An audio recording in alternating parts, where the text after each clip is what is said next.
नमस्कार दोस्तों, बाटकाइस्ट में आप सभी का स्वागत है। आज प्राचीन भारत का अंतिम चैप्टर विविध का पार्ट लेकर आए हैं। इसके बाद मध्यकालीन भारत स्टार्ट करेंगे। अगर चैनल पर नए होंगे चैनल को सब्सक्राइब जरूर करें। चलिए वीडियो जल्द शुरू करते हैं। ये पहला क्वेश्चन है, किस विदेशी यात्री ने भारत का दौरा सबसे पहले किया था? यानी कौन सा विदेशी यात्री है जो भारत का दौरा सबसे पहले किया था? तो इसका आंसर होगा मेगास्थनीज। यह जो है ईसा पूर्व में ही भारत का यात्रा किया था, जो सेल्यूकस निकेटर का राजदूत था और चंद्रगुप्त मौर्य के दरबार में आया था। और इसने एक पुस्तक लिखा था जिसका नाम था इंडिका। वह मौर्य प्रशासन से संबंधित था। 2 नंबर क्वेश्चन है, प्राचीन भारत में निम्न में से कौन सा विद्या अध्ययन का केंद्र नहीं था? यानी प्राचीन भारत में विद्या अध्ययन का केंद्र नहीं था, यानी कि 3 होगा और 1 नहीं होगा। तो वह है कौशाम्बी। यानी नालंदा था, विक्रमशिला था, तक्षशिला था, लेकिन कौशाम्बी नहीं था। चलिए तीसरा नंबर क्वेश्चन है, शून्य की खोज किसने की थी? तो शून्य का खोज जो है आर्यभट्ट ने किया था, जो गुप्त काल में इसका आविष्कार हुआ था। और गुप्त काल के शासक जो था यानी कि चंद्रगुप्त द्वितीय, उसी के शासनकाल में यह रहते थे, उसी के दरबार में, और शून्य का आविष्कार किए थे। चलिए 4 नंबर क्वेश्चन है, महापाषाण संस्कृति में दक्षिण संस्कृति हमें दक्षिण भारत के उस ऐतिहासिक युग से परिचित कराती है जब महापाषाण काल में उपयोग में लाए जाते थे। तो इसका आंसर क्या हो जाएगा? बड़े पत्थरों से घेरी गई समाधियाँ।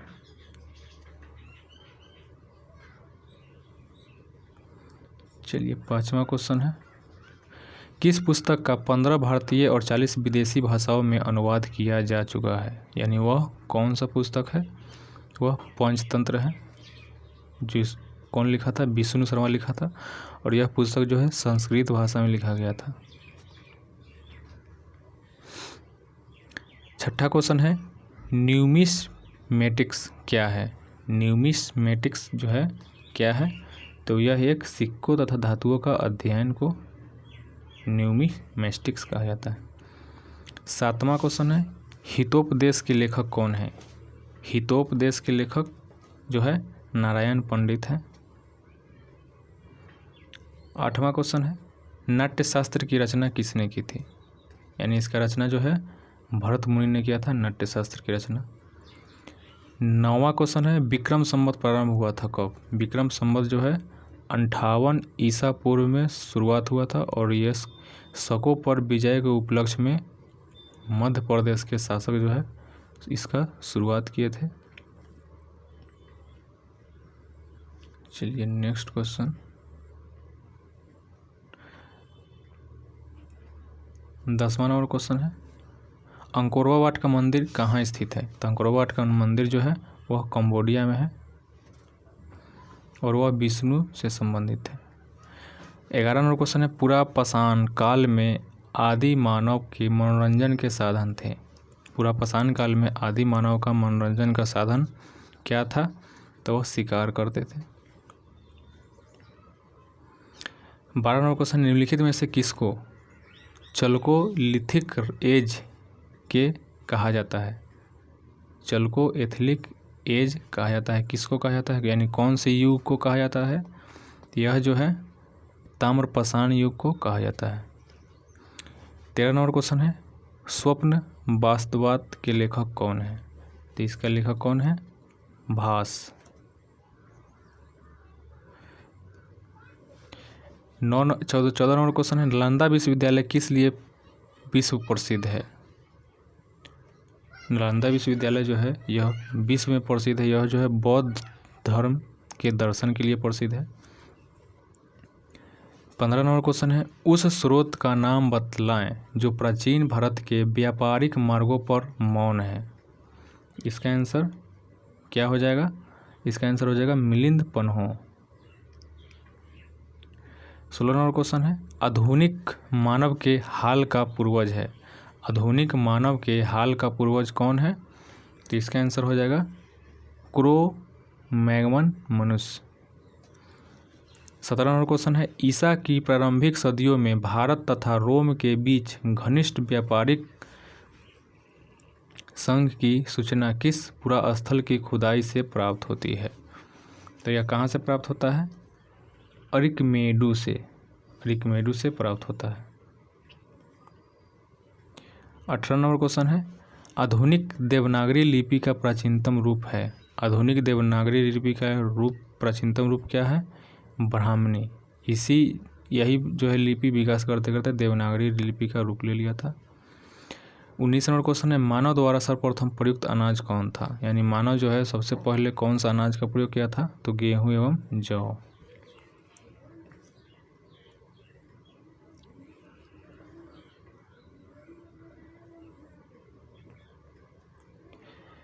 चलिए 20 नंबर क्वेश्चन, कौन सा जोड़ा सुमेलित नहीं है? यानी इसमें बताना है कि कौन जोड़ा सुमेलित नहीं है। तो हरिसेन। सी नंबर देखिए, हरिसेन हर्ष के शासनकाल में रहता था, ये जो है गलत है। हरिसेन जो है किसके दरबार में रहता था? समुद्रगुप्त के दरबार में रहता था, समुद्रगुप्त, इसलिए इसका आंसर ये हो जाएगा। 21 नंबर क्वेश्चन है, काव्य शैली का प्राचीनतम नमूना किसके अभिलेख में मिलता है? तो कहाँ मिलता है? यह रुद्रदामन के अभिलेख में मिलता है। चलिए 22 नंबर क्वेश्चन, निम्नलिखित में से कौन सा बंदरगाह पुडेकू नाम से दी पेरिलिज्म ऑफ द रियरथ्रीन सी के अज्ञातनामा लेखक को ज्ञात था? तो इसका आंसर क्या हो जाएगा? अरिकमेडू।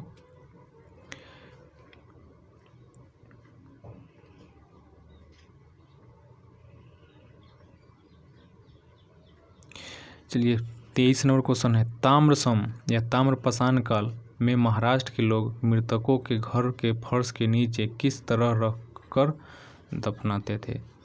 तो इसका आंसर क्या हो जाएगा? उत्तर से दक्षिण की ओर, उत्तर से दक्षिण की ओर रखा जाता था।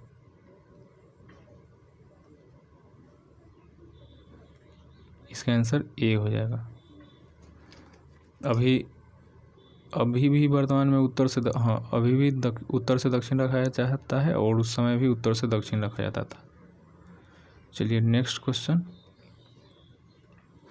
भीमबेटका किसके लिए प्रसिद्ध है?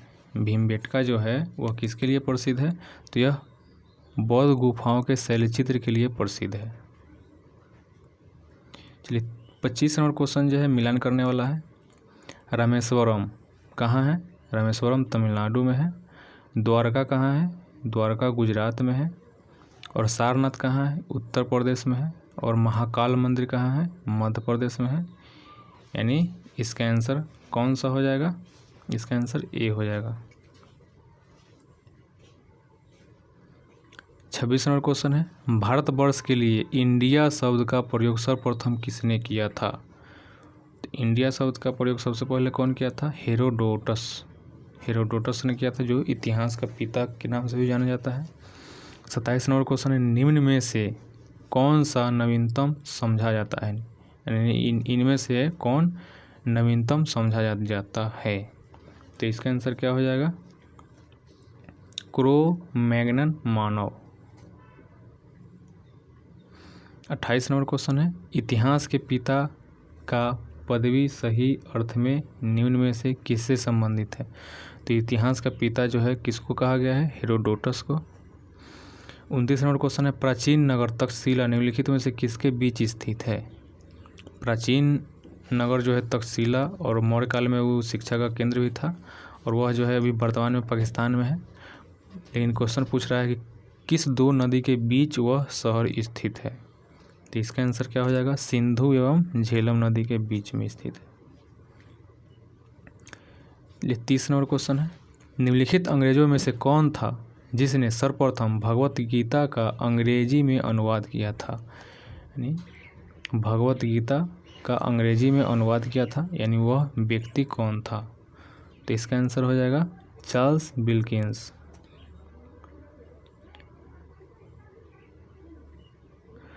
चलिए 31 नंबर क्वेश्चन है, निम्नलिखित प्राचीन भारतीय लेखकों में कौन सा एक खाद्यान्न को देश में संकट काल में उपयोग हेतु सुरक्षित रखने के बारे में प्राचीनतम शाही आदेश है? इसका आंसर क्या हो जाएगा? सोहगौरा ताम्रपत्र।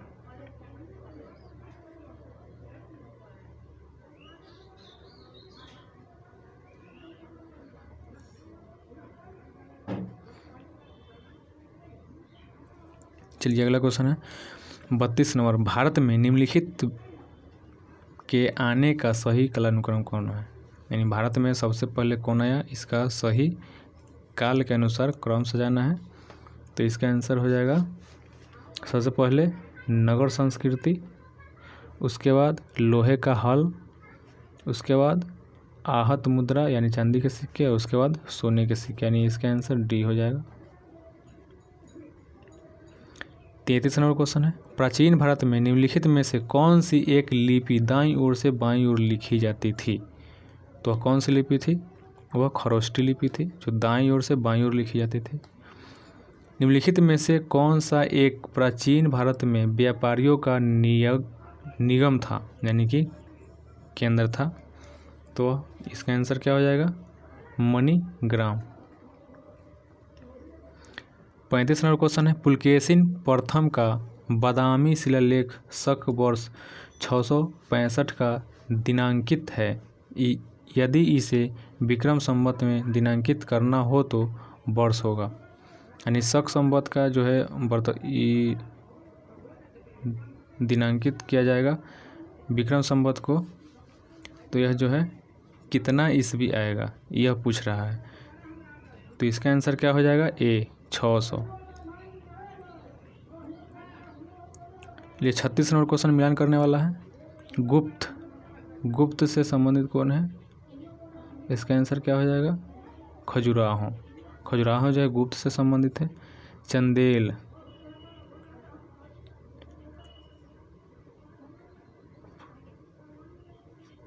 चंदेल से संबंधित कौन है?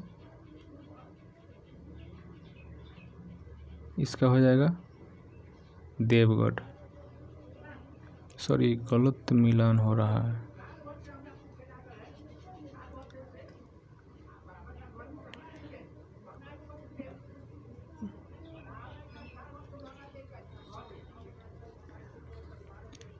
गुप्त हो जाएगा देवगढ़, उसके बाद चंदेल हो जाएगा खजुराहो, अब सही है। और इसके बाद सी चलुक। चलुक कहाँ है? बादामी, यानी कि इसका जगह पूछ रहा है संबंधित। पल्लव कहाँ है? पनमैले, यानी इसका आंसर ये हो जाएगा। 37 नंबर क्वेश्चन भी मिलान करने वाला है। राज है प्लस राजधानी है। चेर की राजधानी कहाँ थी? करियूर या बांजी। चोल की राजधानी पूरा या कावेरी पट्टनम एवं उरायूर भी इसको कहा जाता है। पांडे की राजधानी कहाँ थी? कोईकई एवं मदुरई, यानी इसका आंसर भी ए हो जाएगा। 38 नंबर क्वेश्चन है कि मुद्रा रक्षस नामक पुस्तक का लेखक कौन है? तो मुद्रा रक्षक नामक पुस्तक का लेखक कौन है? विशाख दत्त। 39 नंबर क्वेश्चन है कि बौद्ध, जैन एवं ब्राह्मण धर्मों में कौन सी धारणा एक जैसी है? तो तीनों धर्म में कौन सी धारणा समान है? तो इसका आंसर हो जाएगा कर्मवाद का सिद्धांत, ए। चलिए 40 नंबर क्वेश्चन है बिहार का महान धार्मिक केंद्र कौन है? बिहार का महान धार्मिक केंद्र कौन है? तो इसका आंसर हो जाएगा इन सभी के लिए, यानी कि जैन के लिए भी, सिख के लिए भी, बौद्ध के लिए। बौद्ध धर्म का ज्ञान की प्राप्ति हुआ था, प्लस ज्ञान की प्राप्ति हुआ था, मृत्यु तो हुआ था यूपी में। और सिख में जो गुरु गोविंद सिंह थे उनका जन्म हुआ था पटना में। जैन का ज्ञान की प्राप्ति और मृत्यु तीनों बिहार में हुआ था, इसलिए यह तीनों धर्म जो है बिहार से संबंधित है। कौन सुमिलित नहीं है? 41 नंबर क्वेश्चन। तो हिंदू धर्म गीता, बौद्ध धर्म धम्मपद, मुस्लिम धर्म कुरान, जैन धर्म बाइबिल, यानी कि जैन धर्म जो है बाइबिल नहीं, बाइबिल जो है क्रिश्चियन का है, यानी इसका आंसर डी हो जाएगा। चलिए अगला क्वेश्चन 43 नंबर क्वेश्चन है मानव द्वारा सर्वप्रथम प्रयुक्त धातु कौन था? यानी मानव जो है सबसे पहले कौन सा धातु को प्रयोग में लाया था? जिसका आंसर क्या हो जाएगा? तांबा। 41 नंबर क्वेश्चन है, प्राचीन कालीन भारत में हुई वैज्ञानिक प्रगति के संदर्भ में कौन से कथन सही है, यानी कौन सा कथन सही है। तो इसका कथन में से आंसर देना है, कथन में ही इसका आंसर देना है। तो 44 का क्या हो जाएगा,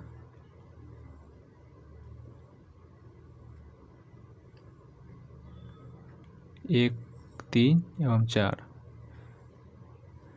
1, 3 एवं 4 ये तीनों जो है सही है। चलिए नेक्स्ट 45 नंबर, प्राचीन भारत में पौधे कौन थे, पौधे जो थे वह कौन थे प्राचीन काल में। तो इसका आंसर हो जाएगा सी, एक गणतांत्रिक जनजाति था। पौधे, पौधे नहीं है, पौधे है, यह एक गणतांत्रिक जनजाति था। गणतांत्रिक मतलब स्वतंत्र जनजाति था। चलिए 46 नंबर और इस चैप्टर का लास्ट क्वेश्चन प्लस प्राचीन भारत का आखिरी क्वेश्चन है, बोरोबुदुर किसका स्थल है। बोरोबुदुर जो है यह किसका स्थल है, यह जावा में 8वीं शताब्दी ईसा पूर्व में निर्मित एक बृहत स्तूप है। जावा इंडोनेशिया का एक द्वीप है, यानी इंडोनेशिया में जावा पड़ता है, वहीं 8वीं शताब्दी का ईसा पूर्व का निर्मित एक बृहत स्तूप है, उसी को बोरोबुदुर स्थल पूछता है। वीडियो देखने के लिए धन्यवाद। चैनल को सब्सक्राइब जरूर करें और मध्यकालीन भारत बहुत जल्द अपलोड किया जाएगा।